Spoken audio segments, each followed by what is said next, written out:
সরকারেরই নির্বাচনী এটা একটা প্রতিশ্রুতির মধ্যে থাকে। তারপরে পশ্চিমবঙ্গে একের পর এক নির্বাচন হওয়া, সরকারের প্রতিশ্রুতি দেওয়া এবং তার সাথে প্রত্যক্ষ অভিজ্ঞতায় আমরা যে দেখেছি একটা দুর্নীতির পুরো জায়গা চলছে। দীর্ঘদিন ধরে লড়াই চলল। 2016-তে যারা রিক্রুটেড হয়েছিলেন গ্রুপ সি, গ্রুপ ডি, মাস্টারমশাই, দিদিমণি, কোর্ট অবধি কেস গড়ালো, দুর্নীতি অর্গানাইজ করলো সরকার। আজকে তাদের সবার চাকরি বাতিল হলো। আমরাও ডিওয়াইফাই এই লড়াই আন্দোলনে ছিলাম, কেস খেয়েছি, মার খেয়েছি, তাদের জ্বালা যন্ত্রণা শরিক হয়েছে এবং তাদের জ্বালা যন্ত্রণার একটা বিরাট অভিব্যক্তি ছিল, সেই অভিব্যক্তিকেও আমাদেরকে শুনতে হয়েছে। কিন্তু তারপরেও আজকে সবার চাকরি বাতিল হলো। পশ্চিমবঙ্গের ভবিষ্যৎ কি তাহলে আমাদের এটাই হবে? অল সিলিন্ডার এই 26,000, তার মানে তো তার পরিবার ধরলে প্রায় 1 লক্ষ মানুষ জাস্ট ভেসে গেল। এবং এটা এই ধরনের অবস্থা তৈরি হচ্ছে এটা বোঝা যাচ্ছে। কিন্তু এটা তো যাদের চাকরি গেল তাদের দোষ নয়, কিন্তু এরা শুধু শিক্ষকদের চাকরি যাওয়া নয়, বাকি তো গ্রুপ সিয়ানে যা বলছে। কিন্তু প্রথম কথা হচ্ছে যে যাদেরকে সরকার অ্যাপয়েন্টমেন্ট এটা দিল, কিন্তু এখন কোর্ট বলছে এটা গোটা প্রক্রিয়াটা হচ্ছে দুর্নীতিযুক্ত এবং এই জন্য করা যাবে না। তাহলে কাজ তো সে গেল। এই যে এত বাড়িতে কান্নার রোল উঠবে, এদেরকে বলা হচ্ছে এখন টাকা ফেরত দিতে হবে, প্রত্যেক টাকা ফেরত দিতে হবে, যারা মাইনে পায় তারা খরচ করে। আর এরা সবাই হচ্ছে বয়সটা যখন তারা সংসারটা শুরু করেছে, জীবনটা সবে শুরু করেছে, জীবনটা শুরু করতে গিয়ে ধাক্কা কেন হলো সেটা বড় প্রশ্ন হবে না? অনেকে এটা থেকে পাশ করাতে চাইছে। কিন্তু আমরা প্রথম থেকে বলছিলাম যে তার প্রক্রিয়ার মধ্যে যদি একটা দুর্নীতি হয় তাহলে গোটা ব্যবস্থাটাই দুর্নীতির থেকে একদম ছাপ পড়ে যায়। একটা নর্দমা দিয়ে যদি একটা নোংরা জল যায়, আশপাশটাও দূষিত করে। তাহলে কয়েকজন লোক মন্ত্রী হতে পারে, অফিসার হতে পারে, স্কুল সার্ভিস কমিশন হতে পারে, স্কুল বোর্ড হতে পারে, স্কুল কর্তৃপক্ষ হতে পারে, এরকম কিছু লোকজন দুর্নীতি করেছে। আর কিছু লোক তো দোকান খুলে, কোম্পানি খুলে চাকরির জন্য টাকা তুলেছে, টাকা বিলি করেছে। এদের মধ্যে আমি বলছি না সবাই দোষী, আমরা কখনো বলিনি। কিন্তু একবার যদি গোটা ব্যবস্থাটা ত্রুটিপূর্ণ হয় তো আইন কি দেখে? আইন তো গোটা সামগ্রিকভাবে দেখবে। তো এখানে বলা হচ্ছিল বারবার যে তোমরা বেছে দাও যে কে ঠিক ঠিক পরীক্ষা দিয়েছে, চাকরি পেয়েছে, এবং আমাদের বিশ্বাস বেশিরভাগটা তাই। এবং কারা কারা দুর্নীতি করে টাকা দিয়ে যা পরীক্ষা দেয়নি, ফর্ম ফিল আপ করেনি, ইন্টারভিউতে নেই, কিন্তু নাম চলে এসছে, তাদেরটাকে বাতিল করতে হবে। কিন্তু যা হয় এই পাশাপাশি তো করলো না। দ্বিতীয়, প্রথমত অন্যায় করলো দুর্নীতি করে, দ্বিতীয় হচ্ছে সমস্ত রেকর্ডস ডকুমেন্ট ধ্বংস করলো, আর নির্দিষ্ট স্বার্থে, কারণ তারা জানে ধরা পড়ে গেলে খুব বিপদ। আর তৃতীয়ত হচ্ছে যে তোমার কি এখন যেমন বলা হচ্ছে বাছাই করো, এই বাছাই প্রক্রিয়া কোনো সুযোগ নিল না। এখন উচিত এই পরিবারগুলো ভাষার থেকে বাঁচবে কী করে, কারণ এদের সঙ্গে স্কুল শিক্ষাটাও যুক্ত। কারণ স্কুলগুলো তো হঠাৎ কাল থেকে টিচার থাকবে না, তো এটা তো ড্যাং ড্যাং করবে। বিজেপি তৃণমূল তো চাইছে গোটা দেশে সরকারি শিক্ষা ব্যবস্থাটা তুলে দিয়ে প্রাইভেট স্কুলটা হোক। তাহলে এখন কম টাকায় স্কুলে চাকরি করবে আর কোনো মান থাকবে না, কিন্তু সবাই মনে করবে সব করে একটা ভালো স্কুলে পড়ছি। তাহলে স্কুল ব্যবস্থাটাকে বাঁচানো, এটা শুধু এই কোনো পরিবারের জন্য নয়, আমাদের স্বার্থ হচ্ছে গোটা স্কুল শিক্ষা ব্যবস্থাটাকে বাঁচাতে হবে। সুপ্রিম কোর্ট যা বলেছে, আমি যা শুনেছি, এখনও পূর্ণাঙ্গ রায়টা পাইনি, যে দ্রুত নিয়োগ সম্পন্ন করতে হবে।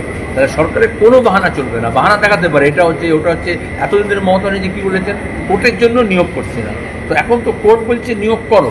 তাহলে এই যা দরখাস্ত করেছিল, যা পরীক্ষা দিয়েছিল, তাদেরকে আবার পুনর্নির্মাণ করতে হবে। যেমন কোনো দুর্ঘটনা ঘটে গেলে পুনর্নির্মাণ করে, এরকম গোটা ব্যাপারটা পুনর্নির্মাণ করতে হবে দ্রুত, এবং 2-2.5 মাসের মধ্যে নিয়োগটাকে সম্পন্ন করতে হবে। কারণ স্কুলগুলোকে বাঁচাতে হবে, এবং এদের মধ্যে যারা যোগ্য শিক্ষক আছে তাদেরও বাঁচতে হবে। তাদের তো একটা স্টিগমা, শহরে বাজারে দোকানে যাবে বলবে তাকে চাকরি বাতিল হয়ে গেছে। তো এরকমই হয়। তো মনে হচ্ছে আলিবাবা চালিশরের সময় কাশিমের বাড়িতে যখন ওই মর্জিনা লাগিয়ে দিয়েছিল, তো দেখে ডাকাত লাগিয়েছিল, তখন সব বাড়িতেই চুল লাগিয়ে দিয়েছে। তো এটা তো মমতা ব্যানার্জি তাই করলেন যে সব শিক্ষককে বদনাম করে দিলেন। এবং এই 26,000-এর বাইরেও যে শিক্ষকরা আছে তাদেরকে জিজ্ঞেস করবে, দাদা আপনারা কবে শিক্ষকতা পেয়েছেন, দিদি আপনি কবে শিক্ষকতা পেয়েছেন। গোটা শিক্ষক কুল প্রফেশন তাকে বদনাম করলো, শিক্ষা ব্যবস্থাকে ধ্বংস করলো। এখন তোদের দরকার, যুবদের দরকার, ছাত্রদের দরকার, এবং এই চাকরি প্রার্থী যারা ছিল, যারা চাকরি পেল না, যারা পেলো, যাদের চাকরি গেল, যারা চাকরি করছে, তাদের সবাইকে একসঙ্গে হয়ে এই দুর্নীতিযুক্ত প্রশাসনের বিরুদ্ধে লড়তে হবে। এটাকে সপাটে উন্মূলন না করলে তোমার গিয়ে এই ব্যবস্থাটা আবার তাই হবে। আবার যে নিয়োগ করবে তাতে আমার তো লজ্জা নেই। তো এরকম তো প্রাইমারি, এরকম তো মাদ্রাসা, এরকম তো অন্যান্য ক্ষেত্রে কলেজে সমস্ত তাই না। তাহলে ঘুষের কাউন্টার খুলবে সরকার, আর শাস্তি পাবে যোগ্যরা, এবং তার সাথে গোটা যুব সমাজ, ছাত্র সমাজ পশ্চিমবঙ্গে, এইটাই আমাদের ভবিষ্যৎ হবে। বললি ওরা মনে পড়ে গেল, আসলে হিন্দিতে একটা কথা আছে, আটাকে সাথ গুণ পেঁচানো।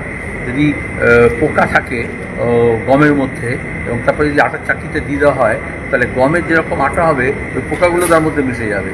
তাহলে দুর্নীতিযুক্ত করে ঘুষের টাকা নিয়ে চাকরি দেওয়াতে কী করেছে, পোকা এবং গম একসঙ্গে পেশাই করেছে। যার ফলে এখন যেটা হচ্ছে, যখন বিষাক্ত হয়েছে তখন বলছে সবটা ফেলে দেওয়া, এর মধ্যে গমের দোষ নেই, এর আটার দোষ নেই। কিন্তু যারা ডেলিবারেটলি পোকাটাকে মেশালো এবং মিশিয়ে দিয়েই বাজারে চালালো ভেজাল আটার মতো করে, ভেজাল চাকরি করলো, এখন দোষটা তাদের। তো এটাকে হতাশ হলে হবে না, ভবিতব্য মেনে চলবে না। এই জন্যে তো নিয়োগের জন্য কতদিন ধরে ধর্ণা দিচ্ছে ছেলেমেয়েরা, রাস্তায় রোদে জলে বৃষ্টিতে পড়ে রয়েছে। তাই জন্য তোরা লাঠি খেয়েছিস, বিধাননগর থানায় কখনো লালবাজার থানায় নিয়ে গেছে। তো এখন দাঁড়িয়ে এই লড়াইটা আরও তীব্র করতে হবে। আবার উল্টো দিকে বিজেপি এসে বলবে এই যে দেখো আমরা সবাই সব চাকরি দেবো, তা তো নয়। এরকম চাকরি বাতিল অন্য রাজ্য হয়েছে, কেন হয়েছে? এই যে এটা গোটা ব্যাপারটা তো ব্যাপক কাণ্ড। মধ্যপ্রদেশে RSS প্রথমে করে ব্যাপক কাণ্ড, যেটা হচ্ছে ব্যবসায়িক পরীক্ষা, যেখানে চাকরি এবং ভর্তির জন্য পরীক্ষায় দুর্নীতি করে।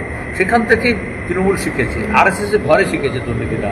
তাহলে আমাদের রাজ্যে তো বছর বছর SSC পরীক্ষা হতো, প্রাইমারি নিয়োগটা হতো, এবং 2011 আগে যারা চাকরি পেয়েছে তাদের তো সংকটটা নেই। তাহলে এখন কেন এই সংকটটা হলো?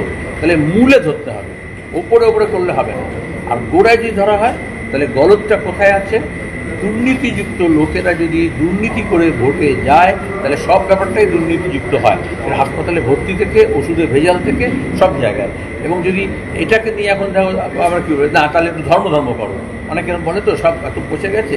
আচ্ছা এখন রাম মন্দির, তোমার কি রামনবমী, ঈদ আর এসব জুম্মার নামাজ, এটা কি বড় ব্যাপার? গোটা দেশে যে রাজনীতিটা হচ্ছে মন্দির মসজিদ নিয়ে, এখনও দাঁড়িয়ে এই এক সপ্তাহের মধ্যে, তাহলে মানুষকে তো বুঝতে হবে যে স্কুলটাকে বাঁচাতে হবে, শিক্ষকের চাকরি বাঁচাতে হবে, শিক্ষক নিয়োগ করতে হবে, এটা মূল কথা, না মন্দির মসজিদে গিয়ে হামলা করার কথা?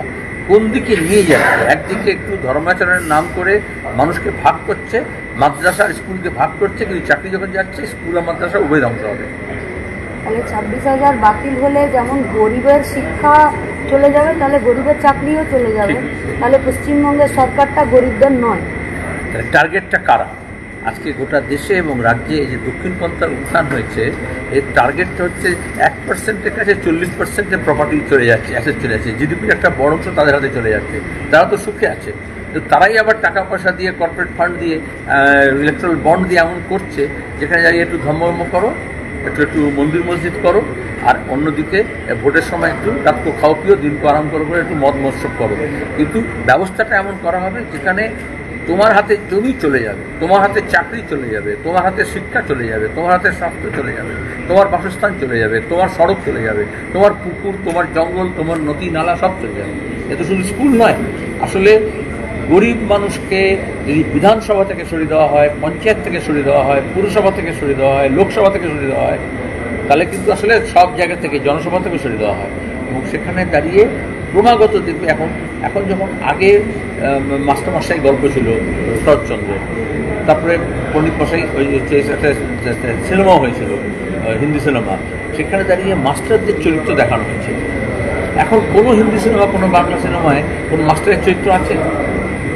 আগে গ্রাম থেকে একটা ছেলে আসতো, সংঘর্ষ করতো, তারপরে এস্টাবলিশ হতো, সেরকম চরিত্র আসতো সিনেমা। এখন আছে? যেরকম সিনেমাতে নেই, সেরকম মিডিয়াতে নেই, সেরকম স্কুল কলেজ বিশ্ববিদ্যালয়ে থাকবে না, যেরকম বিধানসভা লোকসভায়ও নেই। তাহলে আসলে গরিব অংশকে, মধ্যবিত্ত নিম্নবিত্ত অংশকে অপসারণ করে দেওয়া হচ্ছে তাদের লেজিটিমেট জায়গা থেকে। আমরা তো এই গোটা আন্দোলনটাতে শুরু থেকেই ছিলাম, আমাদের কমরেডরা সব কেসও খেয়েছে তাদের সাথেই, যারা চাকরি প্রার্থী, যারা চাকরি করছিলেন তাদের সাথেই, এবং এমনকি আইনিগতভাবেও এই লড়াইটা মাস্টার সাহেবদের সাথে আমরাও লড়ছিলাম। তাহলে এই লড়াইটা আরও তীব্র হলো। হতাশ হওয়ার কোনো জায়গা নেই, লড়াই চালিয়ে যেতে হবে, লড়তে হবে, এবং এই স্কুলগুলোকে বাঁচাতে হবে, এবং যে ছেলেমেয়েরা বাইরে আছে তাদেরকে, যাদেরকে বাইরে করে দেওয়া হলো, তাদেরকে স্কুলের মধ্যে আবার ঢোকাতে হবে।